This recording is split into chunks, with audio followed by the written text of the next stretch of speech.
Well, it's been 10 years since my dad died, and it's snowing again, like the day that we buried him here. It's cold, but not as bitter cold.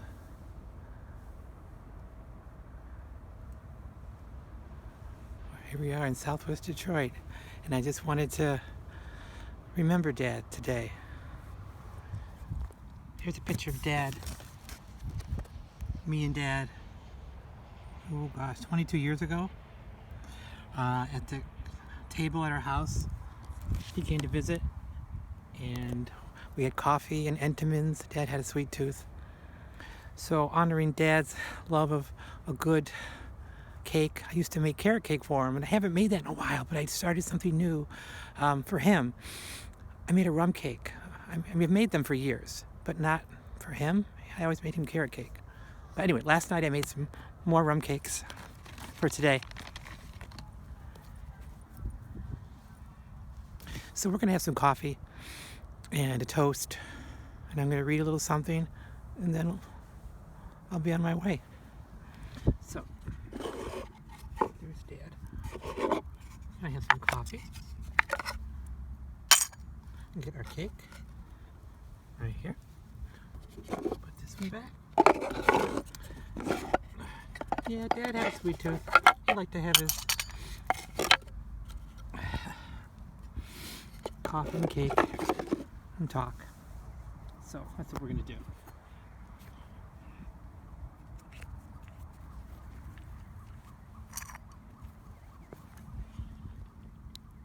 Cup for Dad. Cup for me, for Ruben.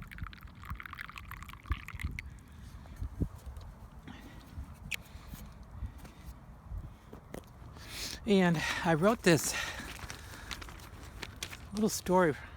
It's called Dad's Last Day. And this is a story that got published in the book called Every Day Should Be Father's Day. Thank you, Jen, for getting that published. It meant a lot to me. Belle Isle Skies. I know it's here somewhere, I keep saying out loud to myself. Pushing envelope after envelope aside, almost frantic. Looking for that one photo of Mom and Dad, black and white, no apology, smiling, circa 1958. Not looking at the camera, but down to the side. It's like they're so happy they can't even stand to see themselves so blatantly aware of each other's joy. Breathing the same air in that small room, their upstairs flat. The shy $1 million grin, Mom's, the wide gap front tooth smirk, Dad's, those Mauricio lips, those full and opening into larger-than-life smiles. I found it, I hear myself say triumphantly. My fingers tracing the outlines of Mom and Dad sitting in kitchen chairs. This photo, a relic, a memory, and proof of that day, their wedding. I can't stop holding this relic of long ago Detroit, vintage Verner Highway, their first address as husband and wife. Rhythmically, my fingers trace memory like the tattered edges of a treasured postcard, read and reread so many times, patting down the peeled corners, folded back, careful glances. And even through smudges and smears of so many years past, my father takes shape before me. I see my dad in front of me. The hospital bed envelops his body. Crisp white linens tucked up to his chest, his arms out to his sides, resting on the sheets, palms up. Eyes closed, his mouth shaping an unnatural O around the tube pushing air into his lungs. His sister, Kathy, sees me and rises from her chair beside her brother, reaching out to hug me, and Kathy whispers, "Ruben." And I think I've never heard my name said like that in all my life. She says my name, and I want to disappear into it, her mouth voicing the curve of each letter. She says it again, "Ruben," this time holding me as I glide down the sweet heather of each letter of my name. She pulls me closer, hugs me. I return the hug, and a sigh finds its breath.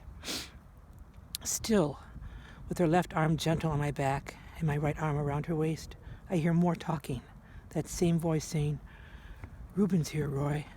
Then a breath. "It's Ruben." The room feels crowded now, full, with every person my father has ever known, or so it seems, on all three sides of him, surrounding his bed. And they all turn to listen. It's Ruben. The quietness of the room, the stillness, allowed me entrance and gave way to my steps as I approached Dad. I extend my left hand and place it under his right hand, holding my fingers over his, pressing gently. I scoot closer. Leaning in, I cup the side of Dad's face with my left hand and pat back the soft graze of his temples with my right, and kiss him softly on his forehead. And once more. "I love you, Dad," I hear myself say. And it doesn't sound strange, this whispered confession. This is no secret, I'm thinking, still caressing Dad's face, smiling this time and saying, "Dad, it's me, your number 3. And I hear some laughter from the chorus of visitors behind me. It doesn't wake or rouse him, though. Dad doesn't suddenly sense my presence and squeeze my hand, nor does he open his eyes. I sit down next to Aunt Kathy, and we find ourselves staring into Dad's face, as if it has all the answers we've ever needed. Dad does not see me. The priest came and said his blessings, asked us to pray for Rosendo, Roy, Mauricio, and help him find his way home. Home, he says. And my head and heart wander back to an autumn day in downtown Detroit 44 years earlier, where a chubby little 5-year-old asthmatic, me, Ruben, is happily running back and forth across the grassy fields of Belle Isle in my blue Keds. I see Vivian and Roy, my parents, sitting on the blanket, laughing and talking to each other, busy tuning the transistor radio, hearing the jingle blaring, CKLW, the Motor City.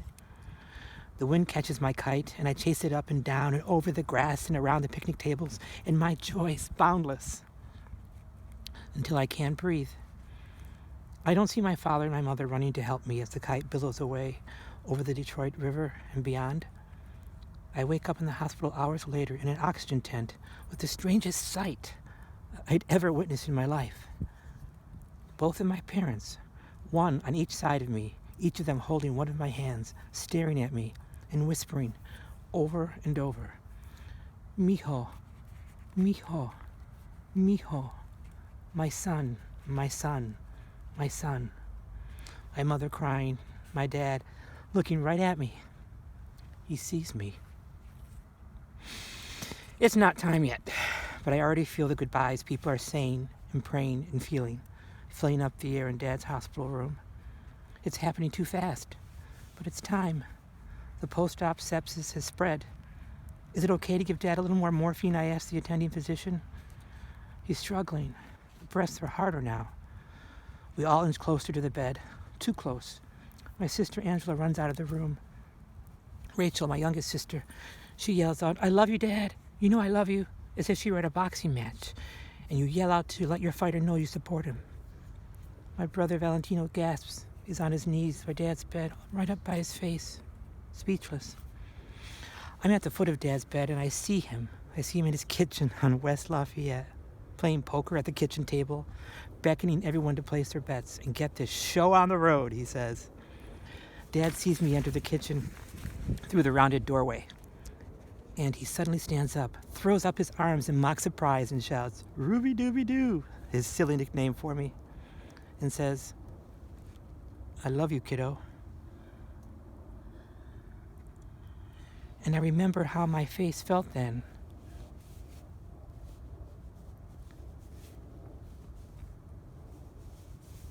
How I could feel that smile, his smile, becoming mine. "I love you, kiddo," he proclaims. He couldn't stop staring at me. My dad sees me.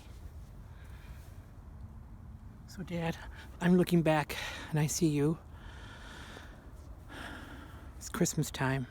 Let's have a cup of coffee. To you, Dad. To us, to our memories together. To always remember, to look back. It's time for a toast now. holiday toast. We better get our little... I think I'm going to switch over here. Put these here. Switch these out. Here is it. Okay. Dad, cheers. A little bit of cranberry liqueur for us.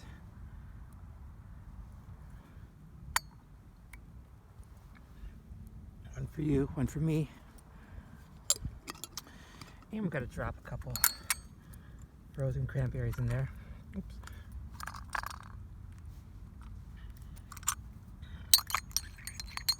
There we go.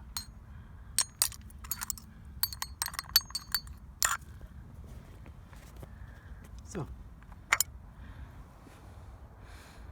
to your Christmas memories.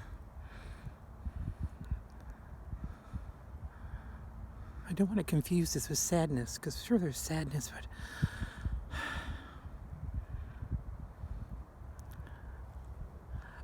I wrote that story knowing that love lasts forever, but I'm also thinking that so do smiles. So I'm going to venture to say, to those smiles that we remember, and that we even carry in our own. Cheers. I love your dad.